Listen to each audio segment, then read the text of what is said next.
How to fix Internet Download Manager IDM not showing on your Chrome extension. So hello guys, welcome back to my YouTube channel. In this video I'll be showing you how you can easily fix the IDM extension not showing on your Chrome. So once you head over to your Chrome browser and once you click on this manage extension section, you will be redirected to this page where you will be seeing all of your extensions. And as you can see, so far you cannot see the IDM browser extension, IDM Internet Download Manager extension. So what you need to do is simply head over to your IDM location.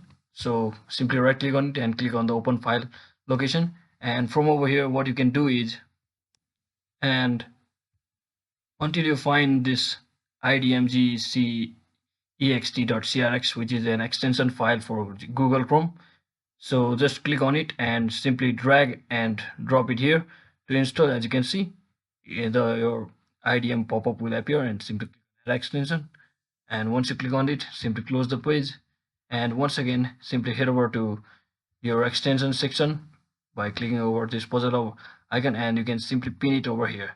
And that's exactly how you can fix your IDM extension not showing on your Google Chrome. So hope this video was helpful. If it was, don't forget to like and subscribe to the channel. See you on the next one.